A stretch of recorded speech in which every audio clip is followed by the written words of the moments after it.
सर्वदा सेव्य दादाजी श्री गोकुलनाथ प्रभुचरण शरण अनुरक्त समस्त सेवक वैष्णव वृंद, આજે શ્રી હરિદિવસના અનેક અનેક આશીર્વાદ અને શુભેચ્છાઓ.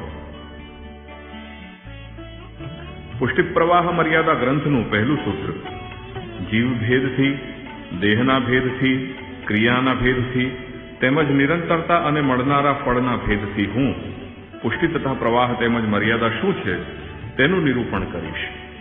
બીજું સૂત્ર વેદ શાસ્ત્રોમાં ભક્તિ માર્ગનું સાકાર રૂપ કહેવાયું છે, તેથી ભગવાનમાં કૃપા રહેલી છે તે નિશ્ચિત છે.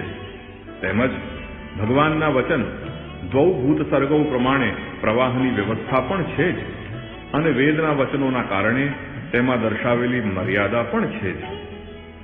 ત્રીજું સૂત્ર શ્રી ભગવાનના યો મદ ભક્ત શબ્દોથી પ્રવાહ માર્ગીય અને મર્યાદા માર્ગીય બધા જ ભક્તો થઈ શકતા નથી, તેથી પ્રવાહ અને મર્યાદા બંનેથી પુષ્ટિ ભક્ત જુદા છે. ચોથું સૂત્ર યદા યસ્ય અને નાહમ વેદૈહિ આ વચનોથી તેમજ શાસ્ત્રમાં સર્વત્ર નિસ્સાધન ભક્તોના ઉત્કર્ષ બતાવેલો હોવાથી ભગવાનમાં પુષ્ટિ છે અને તેથી પુષ્ટિ માર્ગ પણ છે તેવો નિશ્ચય થાય છે.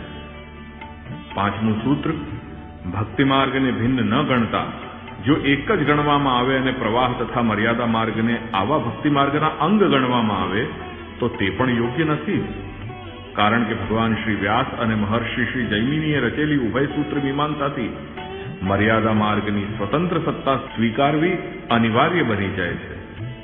તેમજ દૈવી સંપદ વિમોક્ષાએ આ ભગવદ વચનથી પૃથક થઈ જાય છે. તેથી શાસ્ત્ર વ્યવસ્થા અને ફલ વ્યવસ્થા પ્રમાણે પ્રવાહ અને મર્યાદાને એક જ ભક્તિ માર્ગ ગણીને તેના અંગ ન ગણી શકાય. તેથી શ્રી ગોકુલનાથ પ્રભુચરણ શરણ અનુરક્ત સમસ્ત સેવક વૈષ્ણવજન, આવો આ ગ્રંથના 6 શ્લોકો સુધી 5 સૂત્રો જોઈ હવે આગળ 6ઠ્ઠા સૂત્રનો વિચાર કરીએ.